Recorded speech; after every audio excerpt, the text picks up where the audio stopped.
I remember being 16, thinking that I was in love, all because of the boy that I was with made me feel so good. Every word that he spoke, I just grabbed hold of it. I just knew this man was the one for me because he just made me feel good all over. And I never forget this one particular day. I was calling him, but he wasn't picking up the phone. I just kept calling him. And so I decided I would surprise him because I was in love. And I just wanted to make sure he was okay. So I remember riding the bus and the train to his house. Got to his house, and his mom greeted me at the door. She let me in, and he lived with his grandmother. Also, his grandmother was sitting in the chair. She couldn't walk. Um, and I asked him. I remember asking her. I said, "Is he home?" And because she couldn't walk, she didn't really know if he was home or not. She said, "No, I don't think he back there." So I looked back there because where she was sitting, I could see the door shut, and I'm like, okay, you know.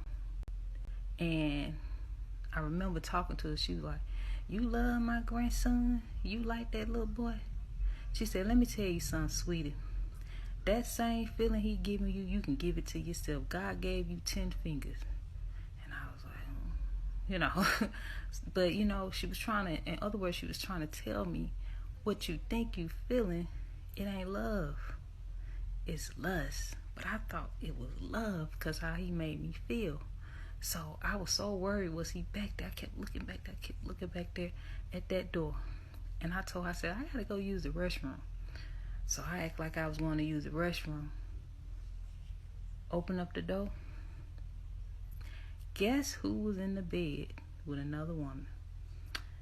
The man that I was in love with. I remember breaking down crying. Like, how could you do this to me? I love you. And she looking shocked.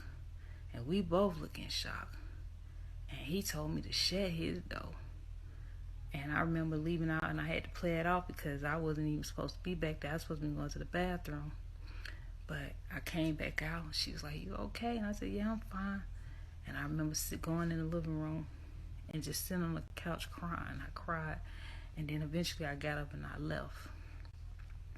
And that was a day that I realized that love is not just a feeling. It's an action.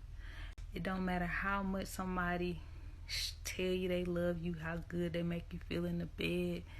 If they not showing you with their actions that they love you, if they not showing up for you emotionally, mentally, they don't love you.